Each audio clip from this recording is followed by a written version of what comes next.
Hello दोस्तों, नमस्कार। SM किसी चैनल में मैं आप सभी लोगों का दिल से बहुत बहुत स्वागत करता हूं। दोस्तों, आज के दिन का पहला वीडियो बहुत ही ज़्यादा इंपॉर्टेंट है। धमाकेदार खबरें हम लोग को टाटा मोटर एंड पावर में देखने को यहाँ पे मिली है, जिसको बाजार ने भी अप्रिशिएट किया है। बहुत ही कमाल की खबरें, लिंक नीचे डिस्क्रिप्शन में जरूर इस वीडियो को कवर कर लेना।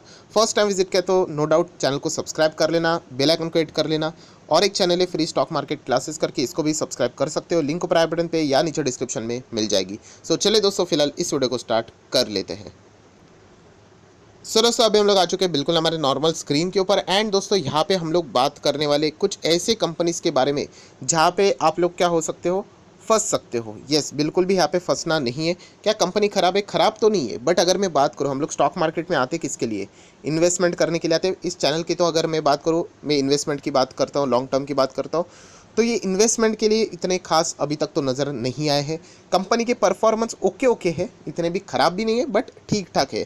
बट इन्वेस्टमेंट मटेरियल ये वाले स्टॉक नज़र नहीं आते हैं।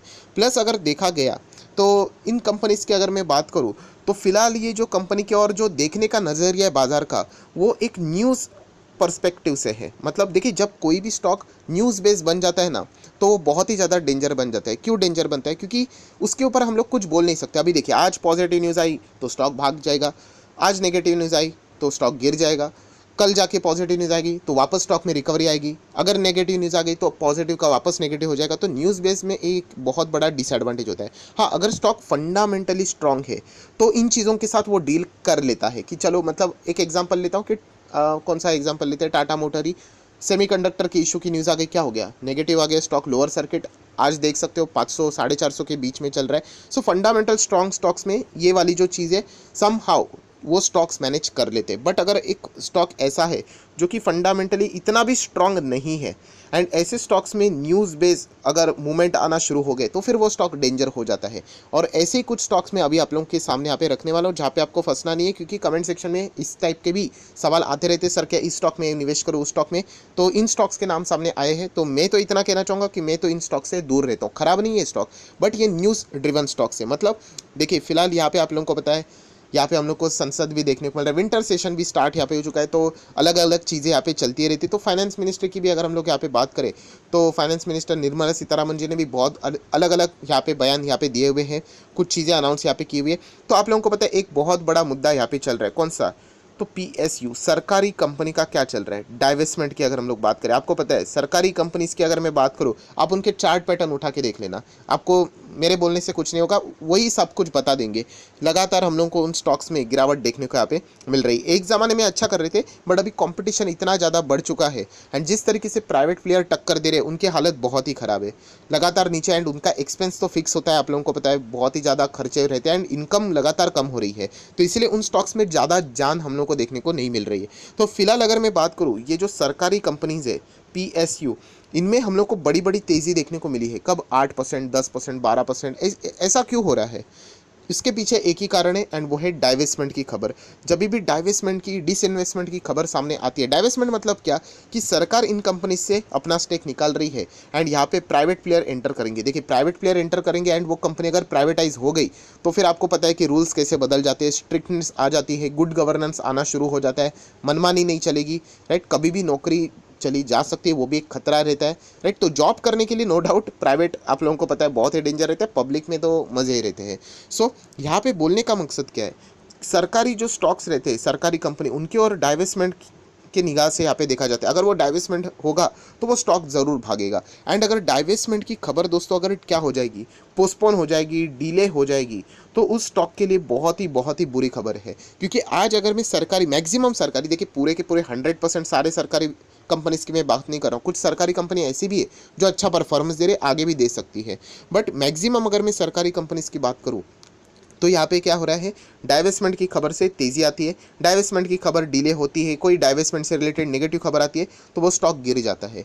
सो ये हम लोगों ने यहाँ पे समझना है। सो अभी फिलहाल जो विंटर सेशन हम लोग को चलते हुए देखने को मिल रहा है, वहाँ पे भी बताया गया पीएसयू कौन कौन से सरकारी कंपनीज है दोस्तों, उनकी लिस्ट निकाली गई कि देखो, हम इसको डाइवेस्ट करने वाले, इसको भी डाइवेस्टमेंट होने वाला है, इसका भी होने वाला है, ये भी कंपनी से हम लोग हटने वाले हैं। सो ऐसी बहुत बड़ी लिस्ट थी। और दोस्तों आप लोगों को पता है कि सरकारी कंपनीज में जितने भी है एक्सपेक्टेशन किए गए थे कि उस डाइवेस्टमेंट की लिस्ट में हमारा भी नाम होना चाहिए, क्योंकि अगर वो रहेगा तो उन स्टॉक्स में हम लोग को अच्छी रैलीज देखने को मिल रही। और दो कंपनियां ऐसी दोस्तों जिनका नाम खुद सरकार ने बोला था कि हम लोग इनको भी डाइवेस्टमेंट करने वाले, बट सरकार अभी खुद बोल रही है कि फिलहाल उन्होंने ये नहीं बोला कि हम लोग नहीं करेंगे, पर उन्होंने कहा कि फिलहाल का जो हम लोगों का प्लानिंग है इसमें इन दो कंपनीज का नाम शामिल नहीं है, ये लेट कर सकते हम लोग। होगा डाइवेस्टमेंट की जो प्लानिंग की बात हो रही है वो होगा, बट अभी नहीं, डिले होगा। अभी डिले होगा मतलब वो स्टॉक में हम लोग को जान इसीलिए देखने को मिल रही थी, टेम्पररी बेसिस के ऊपर क्यों ना हो, कि इसी न्यूज़ के ऊपर तो हुई थी कि आप डाइवेस्टमेंट करोगे, एंड आज फिलहाल ये चीज़ें डिले होती हुई देखने को मिल रही है। मतलब इन स्टॉक्स में अभी प्रॉफिट बुकिंग होगी, इसीलिए न्यूज़ वाले स्टॉक डेंजरस होते हैं। क्यों? कि यहाँ पे न्यूज़ के चलते हुए तेज़ी आ गई। मैं न्यूज़ कौन सी बोल रहा हूँ, एक्सपांशन की, ग्रोथ की न्यूज़ अलग न्यूज़ है। अभी आप बोलोगे सर अभी लास्ट वीडियो में तो आपने न्यूज़ की तो बात की, तो वो भी न्यूज़ हो गई? नहीं, वो तो उन्होंने एक्सपांशन की बात की है, कॉन्ट्रैक्ट उनको मिले, एग्रीमेंट मिला है, उनका परफॉर्मेंस बेस्ड न्यूज़ है, वो अलग है।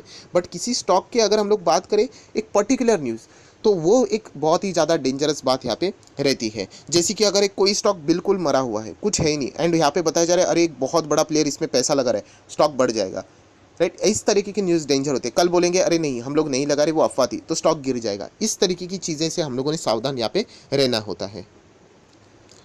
सो दोस्तों जैसे मैंने आप लोगों को कहा कि बहुत सारे स्टॉक्स की लिस्ट यहाँ पे सामने आई थी, बट दो कंपनीज की नहीं, तो उसमें से पहली कंपनी है दोस्तों new India assurance company. Yes, new India assurance आप देख सकते हैं सिर्फ 140 रुपये का स्टॉक है। रिटेल इन्वेस्टर का फेवरेट बात क्या, चलो 100 रुपये का है, खरीद लेते हैं। डाइवेस्टमेंट की खबर आ गई तो रॉकेट जैसा भागेगा।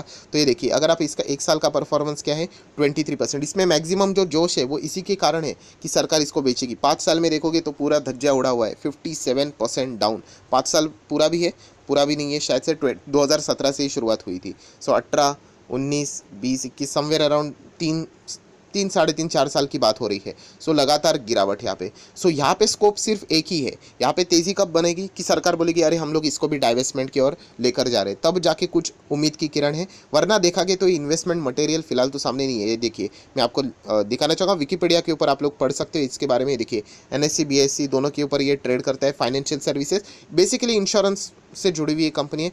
सारी चीज़ें देखने को मिलेगी। यस, मेन बताने का मकसद क्या था, ये ओनर देखिए, ओनर में कौन है, गवर्नमेंट ऑफ इंडिया, सरकारी कंपनी है। सो यहाँ पे सरकार ने इस बात से रिलेटेड पहले अनाउंसमेंट किया था, एंड अभी सारी चीज़ें हम लोग को डिले होते हुए देखने को मिलेगी। तो इस स्टॉक से आप लोगों ने बच के रहना है। न्यूज़ के ऊपर अलग अलग चीज़ें आती रहेगी, एंड कंपनी का PNL भी इतना कुछ स्ट्रॉन्ग नहीं है। अगर मैं लेटेस्ट PNL भी अगर कंपनी का दिखा दूँ, सेल्स भी देख सकते, एक्सपेंस भी देख लेना, ऑपरेटिंग प्रॉफिट ही मिसिंग हम लोग को देखने को मिल रहा है। आप नेट प्रॉफिट डायरेक्टली कंसिडर मत करना, क्योंकि इसमें अदर इनकम अगर आप देखोगे तो बहुत बड़ा फैक्टर है। इसीलिए आपको नीचे अगर आप देखोगे तो आपको प्रॉफिट भी देखने को मिलेगा। बट मेन अगर बस बिजनेस की बात करें तो सेल्स देखिए कितने कम है यहाँ पे, एंड खर्चे, जो सबसे बड़ा प्रॉब्लम क्या है सरकारी कंपनी का, कि इनके खर्चे कांस्टेंट रहते हैं। ऐसा नहीं कि खर्चा नीचे आएगा, बहुत ही मुश्किल है इनके खर्चे को मैनेज करना। लगातार सेल्स बढ़े ना बढ़े, खर्चे तो लगातार बढ़ते रहेंगे, एंड इसी के कारण जो उनका जो डिफरेंस रहता है वो बहुत ही ज़्यादा कम होते चला जाता है, एंड अल्टीमेटली प्रॉफिट के बदले लॉस देखने को मिल जाता है। ऑपरेटिंग प्रॉफिट फिलहाल है नहीं, लॉस देखने को यहाँ पे मिलता है। सो फर्स्ट कंपनी जो मैंने आप लोगों को बताई न्यू इंडिया एश्योरेंस, मेरे हिसाब से कि आप लोग इसको सिर्फ स्टडी करने के लिए रख सकते हो। ट्रेडर लोग उस चीज़ का फ़ायदा उठा सकते हैं, अप्स एंड डाउन्स का। इन्वेस्टमेंट के लिए वो मटेरियल फिलहाल तो मुझे नहीं नज़र आ रहा है। नेक्स्ट एक और कंपनी है GIC, yes, general insurance corporation of India. इस कंपनी की भी अगर मैं बात करूँ, बताने का मतलब क्या है, देखिए ये री इंश्योरेंस का काम करती है। री इंश्योरेंस मतलब इंश्योरेंस इनके पास आएगा, वही इंश्योरेंस आगे जाके देंगे, उसको री इंश्योरेंस बोलते हैं। सो ये भी कौन सी कंपनी है, गवर्नमेंट ऑफ इंडिया, मतलब ये सरकारी कंपनी। इसीलिए तो उन्होंने डाइवेस्टमेंट की बात की थी। हो सकता है डाइवेस्टमेंट आगे भी हो सकता है, बट फिलहाल अभी हम लोगों को ये चीज़ें डिले होती हुई देखने को मिलेगी। सो इसका भी अगर आप लोग परफॉर्मेंस देखोगे तो इतना कोई खास परफॉर्मेंस है नहीं, इतने साल से परफॉर्मेंस दे रहे, एक ही रेंज में हम लोग को देखने को यहाँ पे मिल रहे हैं। सो बेसिकली ये जो दोनों कंपनीज़ है, कौन सी मैंने आप लोगों को यहाँ पे बताई, न्यू इंडिया एश्योरेंस एंड ये GIC, ये दोनों कंपनी इतना खास परफॉर्मेंस नहीं दे रहे। अगर मैं 3 महीने की बात करूँ डाउन है, 1 साल में तो चलो बुल रन था, तो यहाँ पे कुछ ना कुछ तो हरा निशान देखने को मिलेगा। थोड़ा सा लंबा चार्ट पैटर्न दिखा दूँ तो ये भी कंपनी अपने हाई से 64% डाउन है, एंड ये भी कंपनी 55% डाउन है। सो यहाँ पे लगातार नीचे हम लोग को गिरावट देखने को मिल रही है। जो मैंने आपको 7 पैरामीटर सिखाए उसको अगर आप बेसिक भी फॉलो करोगे तो आप फंसोगे नहीं ऐसी कंपनी में। बट प्रॉब्लम क्या होता है, रिटेल इन्वेस्टर सिर्फ न्यूज़ चैनल देखेगा, न्यूज़ चैनल पे ऊपर कोई पॉजिटिव न्यूज़ आ गई, वो स्टॉक भाग रहा है 10, 15, 20% भाग रहा है, सर सर्किट आ रहा है, ये और ऊपर जा सकता है। बहुत ज़्यादा क्या आता है, वॉल्यूम आना शुरू होता है रिटेल इन्वेस्टर का, एंड बाद में ऑपरेटर को भी ईजी पड़ जाता है डंप करने के लिए। सो अगेन कहना चाहूँगा कि इन्वेस्टर अगर आप बनना चाहते हो तो ये सारी चीज़ें स्टडी करना आना चाहिए, तब जाके आप लोग प्रॉपरली आगे बढ़ सकते हो। तो फिलहाल मैं इतना ही कहना चाहूँगा कि यहाँ पे फिलहाल इस कंपनी से रिलेटेड देखा गया तो इनका ऑक्सीजन क्या था, ऑक्सीजन इनका यही था कि डाइवेस्टमेंट की न्यूज़। सो डाइवेस्टमेंट डिसइन्वेस्टमेंट अगर नहीं होगा, डिले होगा, तो ये दोनों कंपनी हम लोग को और भी सस्ती होते हुए देखने को यहाँ पे मिल जाएगी। सस्ती हो रही तो ये उठा मत लेना, क्योंकि यहाँ पे फ्यूचर बहुत ही हम लोग को ब्राइट नज़र यहाँ पे नहीं आ रहा है। हाँ, सरकार ने बोल दिया अरे नहीं चलो हम लोग भी इनको भी डाइवेस्टमेंट में कंसिडर कर लेते हैं, तो एक अच्छा खासा जंप आएगा, अच्छी खासी तेज़ी आ सकती है। बट उसमें भी आप लोगों ने पार्टिसिपेट करने से पहले ज़रूर सोचना चाहिए, क्योंकि वो एक न्यूज़ बेस की तेज़ी हम लोग को देखने को मिल सकती है। परफॉर्मेंस इससे सुधरेगा नहीं सुधरेगा वो तो वक्त बताएगा। सो इन दो स्टॉक से ज़रा संभल कर रहना चाहिए, इतना ही मैं आप लोगों को कहना चाहूँगा।